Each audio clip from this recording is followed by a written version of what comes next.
Gloire au Seigneur qui nous a rassemblés une fois de plus en ce jour.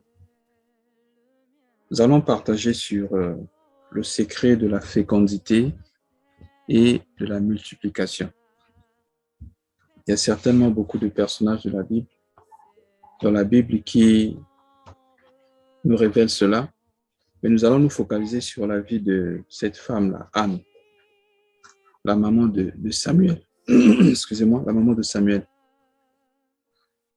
Normalement, c'est tout le chapitre 1 du livre de Samuel, mais nous allons prendre juste un certain nombre de versets. Alors, nous allons commencer par 1 Samuel chapitre 1 et nous allons lire du verset 1er d'abord jusqu'au verset 6. Je lis la parole. Il y avait un homme de Ramathaïm Tsophim, de la montagne d'Éphraïm, nommé Elkana, fils de Joram, fils d'Élihu, fils de Tohu, fils de Tchouf, Éphrasien. Il avait deux femmes, dont l'une s'appelait Anne et l'autre Pénina. Pénina avait des enfants, mais Anne n'en avait point. Chaque année, cet homme montait de sa ville à Silo pour se prosterner devant l'Éternel des armées et pour lui offrir des sacrifices. Là se trouvaient les deux fils d'Élie, Ophni et Phiné, sacrificateurs de l'Éternel. Le jour où Elkana offrait son sacrifice, il donnait des portions à Pénina, sa femme, et à tous les fils et à toutes ses filles qu'il avait d'elle, mais il donnait à Anne une portion double. Car il aimait Anne, que l'Éternel avait rendue stérile. Je continue. L'Éternel avait rendu stérile. Verset 6. Ça arriva à lui prodiguer des mortifications pour la porter à s'irriter de ce que l'Éternel avait rendu stérile. Verset 7, j'ajoute quand même, et toutes les années, il en était ainsi. Chaque fois qu'Anne montait à la maison de l'Éternel, Pénina la mortifiait de la même manière. Alors elle pleurait et ne mangeait point. Bien-aimé, la Bible dit, ces choses sont écrites pour notre instruction, à nous qui sommes arrivés à la fin des temps, afin que cela nous serve d'exemple. La Bible dit encore que c'est poussé par l'Esprit que les hommes ont parlé de sa part. Donc voilà pourquoi lorsque nous lisons de telles choses, nous devons vraiment prêter notre attention pour chercher à comprendre quelle est la pensée de Dieu. Non seulement selon le contexte, mais aussi selon le temps actuel, selon la vie, selon notre dispensation. Parce que la Bible dit que tout ce qui est écrit, le Seigneur Jésus a dit, que ce soit dans la loi, les prophètes et les psaumes, en effet, tout parlait de lui. La Bible nous révèle d'abord la position de cet homme. C'était un Éphrasien, c'est-à-dire d'Éphraïm. Cet homme avait deux femmes, mais celle qu'il aimait beaucoup, c'est-à-dire Anne, n'avait point d'enfant. La Bible explique ou confirme parce que l'Éternel l'avait rendue stérile. Nous comprenons par là que Anne, c'était une femme qui marchait dans la volonté de Dieu. La stérilité de Anne ne venait pas des sorciers, ne venait pas des hommes, ni de ses erreurs, mais l'Éternel l'avait simplement rendue stérile. Vous savez, nous les hommes, nous avons cette habitude-là, souvent de chercher les causes de nos souffrances. Très souvent, lorsque nous sommes en face d'une situation, lorsque l'homme est en face d'une situation, au lieu de regarder devant, il a tendance à regarder derrière. Qu'est-ce que je veux dire? Lorsque nous sommes en face des problèmes, lorsque nous connaissons des moments difficiles, nous sommes confrontés à des situations néfastes, nous regardons d'abord à la cause, au lieu de regarder à la conséquence. Nous regardons au passé, au lieu de regarder au futur. Cela me rappelle un aveugle que Jésus avait guéri dans Jean chapitre 9. La Bible dit qu'alors que Jésus passait, ils ont croisé un homme qui était aveugle depuis sa naissance. Mais quand Jésus et les disciples ont vu cet homme, les disciples ont posé la question à Jésus de savoir si c'est cet homme qui avait péché ou ses parents. C'est-à-dire, les disciples comme des hommes, ils ont cherché à connaître le passé. Mais le Seigneur Jésus-Christ n'a pas regardé au passé, lui, il a regardé plutôt au futur, à la conséquence. Il dit non, ce n'est ni lui qui a péché, ni ses parents, mais c'est afin que les œuvres de Dieu soient manifestées dans sa vie. Quelquefois, nous ne voyons pas la main de Dieu dans notre vie parce que nous sommes trop attachés au passé. On cherche trop des boucs émissaires. On cherche qui est l'auteur de notre malheur, qui a fait quoi. Mais on ne regarde pas, bien aimé, à la conséquence. Nous oublions même que la Bible dit que rien ne peut arriver sur terre si l'Éternel lui-même si l'Éternel ne le permet. Si nous sommes dans la volonté de Dieu, rien ne peut nous arriver sans que l'Éternel ne le permette, comme dans l'histoire de Job. Cela a été arrivé parce que Job craignait l'Éternel et l'Éternel voulait mettre Job à l'épreuve pour l'emmener à une autre dimension. Mais nous regardons souvent, bien aimés, aux hommes. Lorsque le mal nous arrive, très souvent, nous regardons à la création. Oh, bien aimés dans le Seigneur, lorsque Job avait tout perdu en un seul jour, alors que c'est Satan qui était sur scène, mais Job n'a pas dit l'Éternel a donné et Satan a repris. Non, il a dit l'Éternel a donné, l'Éternel a repris et que son nom soit glorifié. Nous devons apprendre, bien aimés, à demeurer dans le Seigneur et à ne voir que Dieu dans tout ce que nous sommes et dans tout ce que nous faisons. Cela apportera, bien aimé, le repos dans notre vie. Mais si nous regardons toujours aux hommes, nous cherchons toujours à jeter la cause sur des hommes, bien aimé, nous n'allons pas avancer. C'est vrai, peut-être que de façon directe ou indirecte, les hommes ont été la cause de notre malheur, mais nous devons savoir que Dieu est au contrôle de tout. Et tout ce qui nous arrive, bien aimé, est occasionné ou permis par Dieu. Donc, Dieu n'est pas soit inactif ou inconscient. Le Seigneur est conscient et il est fidèle. Et s'il permet que quelque chose nous arrive, ça peut être néfaste pour nous par rapport à la chair.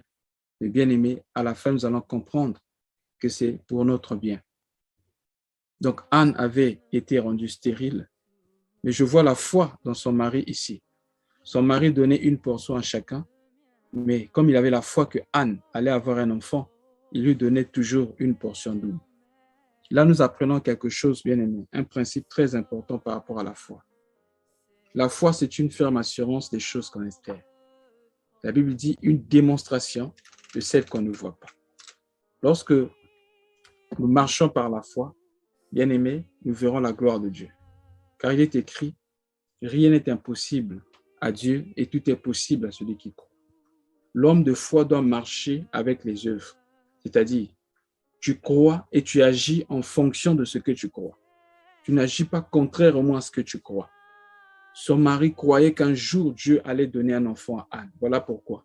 Au lieu de donner une portion, son mari voyait déjà l'enfant qui était dans l'invisible. Parce que la foi consiste ou nous conduit à voir ce qui est dans l'invisible.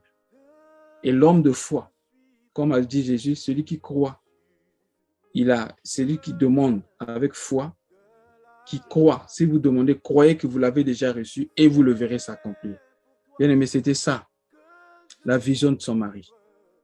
Mais nous constatons qu'à côté, il y avait sa rivale, Pénina, qui la mortifiait tous les jours. La Bible dit pour la porter à s'irriter de ce que l'Éternel l'avait rendu stérile. Et il est écrit que chaque année, toutes les années, il en était ainsi. Donc, chaque année, Pénina ne faisait que la mortifier, ne faisait que l'insulter, l'humilier, bien aimé. Et Dieu gardait Pénina à côté de Anne. Constatez ici que la Bible dit que lorsqu'ils sont partis dans le temple, son mari avait donné une portion à Pénina et à tous ses fils, et une partie à Pénina et à tous ses fils et à toutes ses filles. Donc Pénina n'avait pas qu'une seule fille, ni un seul garçon. Et Pénina avait des fils et des filles. Mais qu'est-ce qui faisait que Anne ne puisse pas avoir des enfants? Qu'est-ce qui gardait Anne si longtemps bien-aimée dans la stérilité? Parce qu'il y a ce qu'on appelle la volonté parfaite de Dieu et la volonté permissive de Dieu. Nous allons comprendre ça un peu plus de haut. La Bible dit que toutes les années c'était ainsi, et chaque fois qu'Anne montait à la maison de l'Éternel, Pénina la mortifiait de la même manière. Alors elle pleurait et ne mangeait point. Oh, bien-aimé dans le Seigneur. Voici un autre problème avec Anne. Si Anne n'arrivait pas à avoir des enfants, c'est parce que Anne ne mangeait point. C'est parce qu'elle ne mangeait pas que Anne n'avait pas d'enfants. Parce que, bien-aimé dans le Seigneur, la nourriture, c'est la vie. David a dit, tu places devant moi une table en face de mes adversaires et ma coupe déborde. Donc, devant ses adversaires, David n'avait besoin que de la nourriture. Or, Jésus a dit quoi? Celui qui mange ma chair et boit mon sang aura la vie éternelle. Donc, pour manifester la vie, il faut manger. Le problème avec Anne, c'est que Anne pleurait beaucoup, mais Anne ne mangeait pas. C'est-à-dire, pleurer ici peut prendre, bien aimé, la dimension de la prière. Anne priait, mais sans manger. Or, la prière doit être couplée avec la nourriture qui est la parole de Dieu. Une prière qui n'est pas faite selon la volonté de Dieu, qui n'est pas faite en collaboration avec la parole de Dieu, c'est une abomination à l'Éternel, c'est une prière qui ne sera pas exaucée. Et si Anne a connu la stérilité pendant toutes ces années, parce que Anne ne priait pas selon la volonté de Dieu. Certainement, lorsque Anne priait, Anne demandait à ce que Dieu lui donne des enfants afin de prouver à Pénina qu'elle était aussi capable d'avoir des enfants. Bien-aimés dans le Seigneur, il y a une différence fondamentale entre la nouvelle alliance et l'ancienne alliance. Dans l'ancienne alliance, Dieu enlevait ceux qui gênaient les hommes, c'est-à-dire Dieu enlève la personne qui t'irrite. Mais dans la nouvelle alliance, Dieu enlève l'irritation en nous. Je veux reprendre pour plus de compréhension. Si dans l'ancienne alliance, il y avait des gens qui troublaient d'autres personnes, Dieu les tuait ou les enlevait de la présence de ces gens-là pour ne pas les déranger. Mais dans la nouvelle alliance, comme la circoncision et la circoncision du cœur, Dieu n'enlève pas les personnes qui te gênent, mais Dieu enlève en toi ce qui te pousse à être gêné ou ce qui te pousse à t'irriter. Quelquefois, bien-aimé, Dieu a placé certaines personnes à nos côtés, bien-aimés, pour nous former. Parce que l'irritation de Pénina, c'est une formation intérieure par rapport à Anne. Dieu peut permettre que quelqu'un soit à côté de nous, nous dérange, bien-aimé, pour nous conduire à l'humilité, pour nous conduire, bien-aimé, à la patience, ou pour nous conduire, bien-aimé, à prier. Dieu peut permettre que quelqu'un soit là à nos côtés pour nous rappeler, bien-aimé, nous rappeler, bien-aimé, nos besoins, nous rappeler nos manques pour nous conduire, bien-aimé, à prier. Mais le problème avec Anne, comme je dis tout à l'heure, Anne ne mangeait point. Anne ne mangeait pas. Mais regardez maintenant ce que son mari Elkana va lui dire. C'est là que, bien-aimé, le secret de la fécondité commence. Au verset 8, Elkana, son mari, lui disait, Anne, pourquoi pleures-tu et ne manges-tu pas? Pourquoi ton cœur est-il attristé? Est-ce que je ne vaux pas pour toi mieux que 10 fils? Remarquez bien, on n'a pas dit que Elkana lui avait dit, mais son mari Elkana lui disait. Ça veut dire que chaque année, Elkana répétait certainement la même chose. Mais Anne était spirituellement aveugle et sourde, qu'elle n'arrivait pas, bien aimée, à percevoir ses paroles afin d'être libérée de la stérilité. Vous savez, certaines personnes, pour comprendre la parole de Dieu, elles doivent les écouter, elles doivent l'écouter et réécouter afin que la parole s'installe en eux et produise le miracle.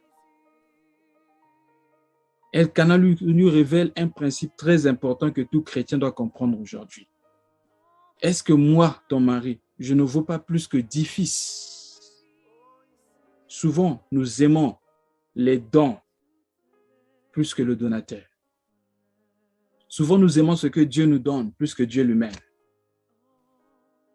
Anne aime les fils qu'elle veut avoir de ce mari plus que ce mari. Mais le mari va lui dire, est-ce que moi, je ne vaux pas pour toi plus que 10 fils?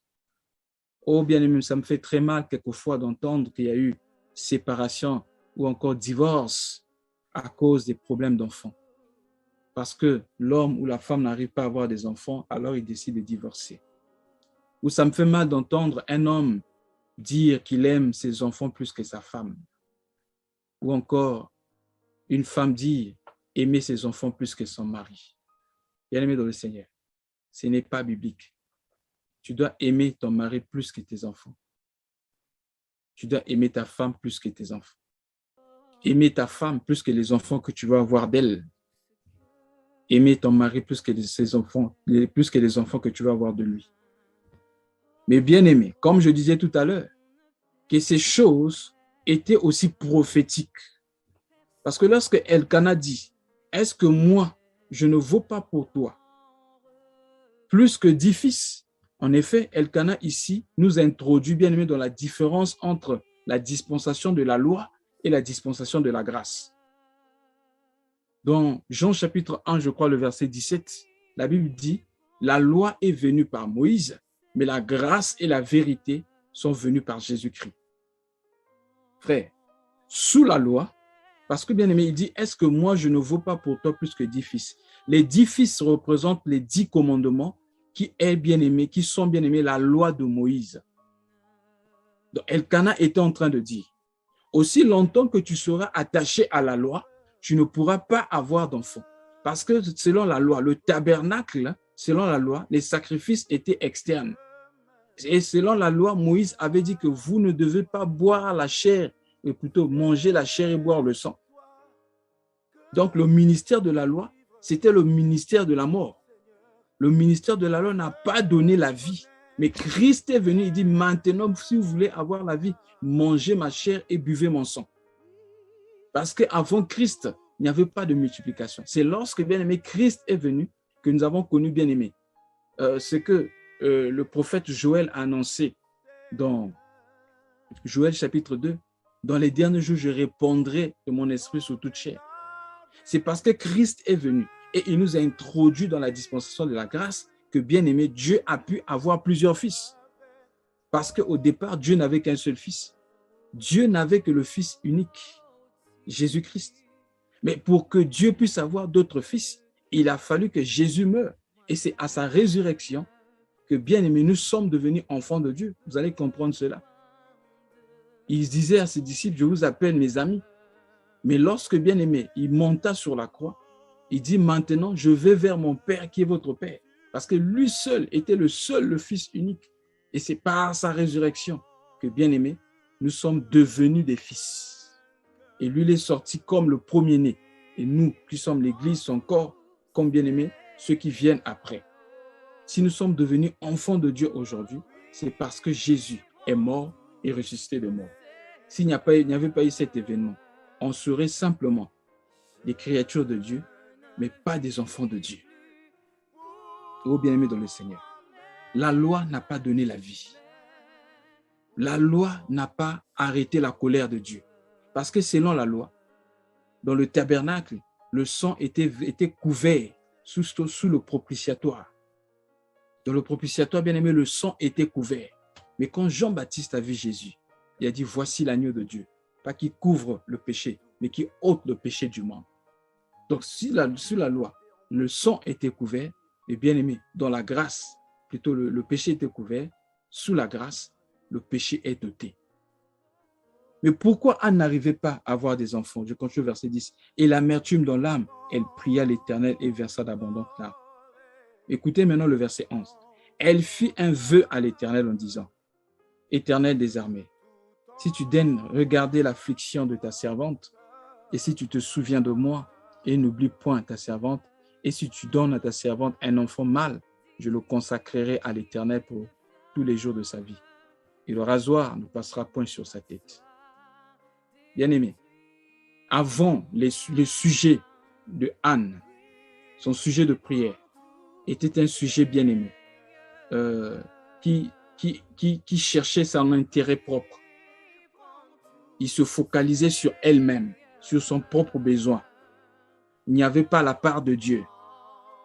Mais lorsque la part de Dieu a été trouvée, c'est là que l'Éternel a répondu. Certainement, elle priait, Seigneur, donne-moi un enfant, que je sois compté parmi ceux qu'on appelle maman dans la Bible. Mais lorsque bien-aimée, Anne a vu la part de Dieu dans ce qu'elle demande, bien-aimé, le Seigneur a exaucé. Il dit, si tu me donnes un enfant, je le consacrerai à toi. Très souvent, nous ne recevons pas bien-aimé parce que nous demandons mal. C'est écrit dans Jacques. La Bible dit, vous demandez, vous ne recevez pas parce que vous demandez mal, dans le but de satisfaire vos propres désirs. C'est dans Jacques chapitre 4, je crois que c'est le verset 3. Vous demandez mal. Vous demandez simplement pour votre propre satisfaction. Dieu ne trouve rien dans votre demande.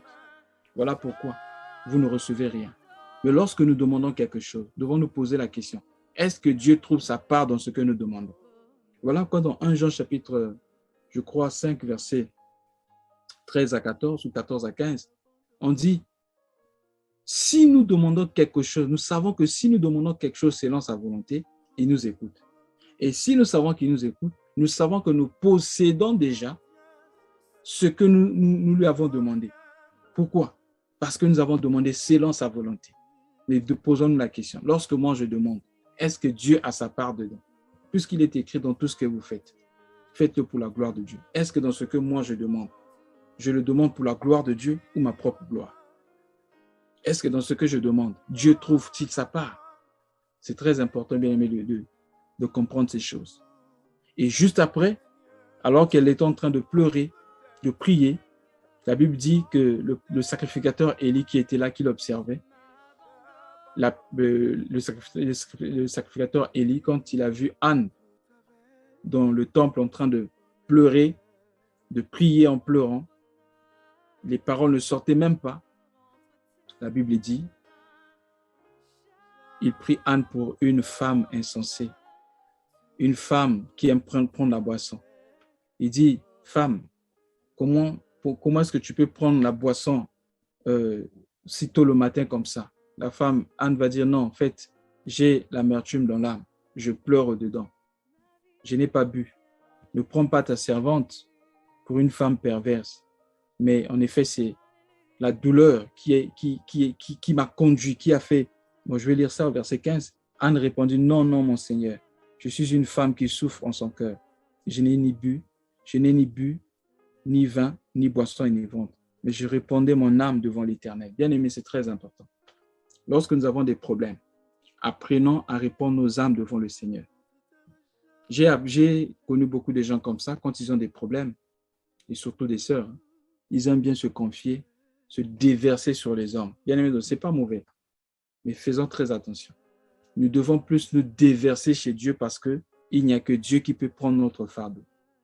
C'est là qui est écrit dans 1 Pierre chapitre 5, verset 7. Déchargez-vous sur lui de tous vos soucis, lui-même prend soin de vous. Et Jésus a dit dans Matthieu chapitre 11, verset 28, venez à moi, vous tous qui êtes chargés, fatigués, je vous donnerai du repos.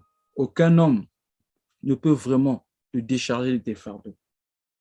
Mais c'est seul le Seigneur Jésus qui est capable de te décharger de tes fardeaux. Si tu répands ton cœur devant Dieu, si tu lui donnes tes fardeaux, c'est lui qui est capable d'enlever ces fardeaux dans ton cœur et te donner, bien aimé, le repos. Alors, finalement, Dieu va donner, on va lire quelque chose de très important. Au verset 17, Élie reprit la parole et dit, va en paix, et que le Dieu d'Israël exauce la prière que tu lui as adressée. Elle dit que ta servante trouve grâce à tes yeux, et cette femme s'en alla, elle mangea. Vous avez vu la différence? Au verset 7, on dit, elle ne mangeait point. Mais ici, on dit, elle mangea et son visage ne fut plus la même. C'est très important. Avant de recevoir sur ta main, il faut d'abord qu'il y ait transformation de ton visage.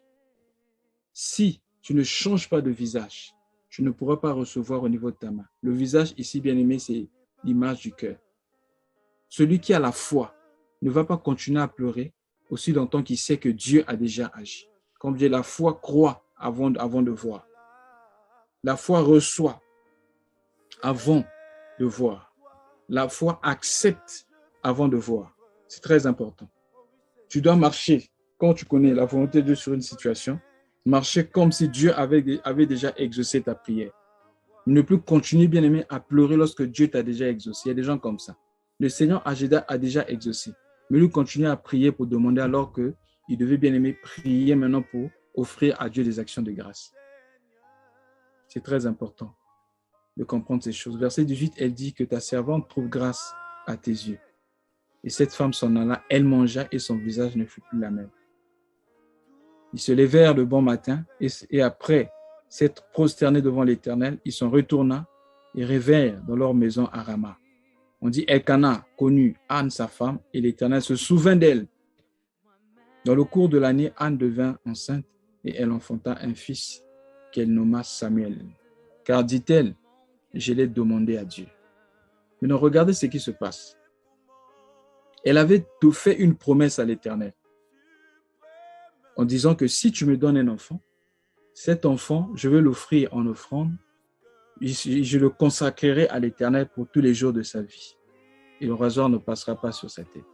Lorsque Anne a reçu l'enfant, finalement, Anne garda l'enfant pour elle-même. Et qu'est-ce qui s'est passé? Elle n'avait que Samuel. Et depuis là, elle n'a pas pu tomber enceinte. Maintenant, regardez pourquoi je le dis. Parce que lorsque l'enfant fut sévré, au verset 24, la Bible dit, quand elle l'eut sévré, elle fit monter avec elle et prit 3 taureaux et un épha de farine et une outre de vin. Elle le mena dans la maison de l'Éternel à Silo. L'enfant était encore tout jeune. Ils égorgeaient le taureau et ils conduisirent l'enfant à Élie. Généralement, on faisait rentrer les enfants quand ils étaient jeunes, c'était à l'âge de 12 ans qu'on le mettait dans le temple. Voilà pourquoi vous allez constater que Jésus aussi, à l'âge de 12 ans, il posait des questions pertinentes aux sacrificateurs dans le temple. Donc, Samuel avait autour de 12 ans. Donc, imaginez-vous, après avoir accouché Samuel, elle est restée encore stérile pendant 12 ans. Donc, qu'est-ce qui s'est passé? Regardez pourquoi je dis que Anne n'avait pas respecté sa promesse. Au verset 26, Anne dit, là Anne parle au sacrificateur Élie, mon Seigneur, pardon. Pourquoi elle demande pardon? Aussi vrai que ton âme vit, mon Seigneur, je suis cette femme qui me tenait ici près de toi pour prier l'Éternel. C'était pour cet enfant que je priais. Et l'Éternel a exaucé la prière que je lui ai adressée. Aussi, je veux le prêter à l'Éternel. Et il sera toute sa vie prêté à l'Éternel. Et ils se prosternèrent là, devant l'Éternel. Vous voyez? C'est quand elle a donné l'enfant à l'Éternel, finalement, au verset 21 du chapitre 2, la Bible dit, lorsque l'Éternel eut visité Anne, elle devint enceinte et elle enfanta 3 fils et 2 filles. Et le jeune Samuel grandissait auprès de l'Éternel. Donc Anne a eu après cela 3 fils et 2 filles parce qu'elle avait accompli la promesse qu'elle avait faite à l'Éternel. Nous avons parlé du secret, de la fécondité, et voici maintenant le secret de la multiplication. Beaucoup de gens ne connaissent pas la multiplication dans leur vie. Quand on parle de la multiplication, ça peut être dans le domaine spirituel, ça peut être dans le domaine physique, dans le domaine même des dons spirituels. Lorsque Dieu te donne quelque chose, tu gardes ça pour toi-même. Cette chose-là ne connaît pas la multiplication. Mais si Dieu te donne quelque chose, tu prends cette chose, tu te remets à Dieu, Dieu va la multiplier, te redonner en plus, tu te redonnes encore à Dieu, Dieu va encore continuer à multiplier. Parce qu'il y a la multiplication que dans la présence de Dieu. Souvenez-vous du bâton d'Aaron. C'était un bâton qui n'avait pas de racines. Mais lorsqu'on a placé ce bâton dans l'arche, bien aimé, le bâton avait fleuri. Pourquoi? Dans la présence de Dieu, il y a la multiplication. Beaucoup de gens demandaient des choses à Dieu, que ça peut être le travail. Ça peut être, bien aimé, même le mariage. Ça peut être, bien aimé, l'argent, les affaires. Ça peut être, bien aimé, les dons spirituels. N'importe quoi que vous avez demandé, que vous savez, vous êtes conscient que cela vient de Dieu. Mais cette chose n'a pas connu la multiplication parce que vous l'avez utilisée pour vous-même. Dieu vous a donné cette chose au lieu de remettre cette chose auprès de Dieu, de laisser cette chose à la disposition de Dieu. Vous avez gardé cette chose pour vous-même. Et cette chose est devenue même une occasion de chute pour vous. Cette chose est devenue comme une idole. Abraham cherchait un enfant depuis longtemps. Mais lorsque Dieu donna Isaac, Isaac commença à être son idole. Voilà pourquoi Dieu avait demandé à Abraham de livrer Isaac en sacrifice. C'était quel type de sacrifice? L'Holocauste. C'est-à-dire on tue et on brûle. Et c'est lorsque Abraham a donné Isaac qu'il a expérimenté ce que Dieu lui avait dit. Il dit, sors, tu peux compter les étoiles. Si tu peux compter les étoiles, c'est ainsi que sera le nombre de tes descendants. C'est après avoir donné Isaac, bien-aimé dans le Seigneur, qu'Abraham, bien-aimé, a eu d'autres fils. Pourquoi? Parce que Dieu lui a donné quelque chose. Au lieu de garder ça pour lui, il a donné à Dieu. Oh, bien-aimé dans le Seigneur, tout ce que Dieu nous donne, apprenons à le remettre entre les mains de Dieu. C'est ainsi que Dieu va multiplier ce qu'il nous a donné et nous donnons encore et multiplie encore. Nous donnons et multiplie, bien-aimé. Nous allons vivre, bien-aimé, la multiplication tous les jours de notre vie. Le secret d'avoir tout de Dieu, c'est de tout donner à Dieu. Jean 17, 10. Tout ce qui est à moi est à toi. Et tout ce qui est à toi est à moi. C'est là le secret. Le secret de la fécondité, c'est de regarder à Dieu. De ne pas toujours rester à terre. Vous voyez bien au verset 9 du chapitre 1, on dit Anne se leva. Anne était tout le temps assise. Mais bien aimé, lorsqu'elle décida de se lever, c'est là que Anne a eu un enfant. Quelquefois, la stérilité continue dans ta vie parce que tu es resté toujours bien aimé, assis ou assise. Lève-toi. Se lever signifie quoi? Quitter la terre. Se lever signifie quoi? Se déplacer. Se lever signifie quitter la terre pour monter. Quitte la chair, quitte le charnel, deviens spirituel. Quitte le péché. Parce que le péché, bien-aimé, est aussi un obstacle, bien-aimé, à la multiplication. Le péché est un obstacle à la multiplication. Quitte le péché, quitte la chair, et tu verras que Dieu va te multiplier. Rester assis signifie aussi rester dans le passé. Si tu restes dans le passé, tu ne vas pas avancer.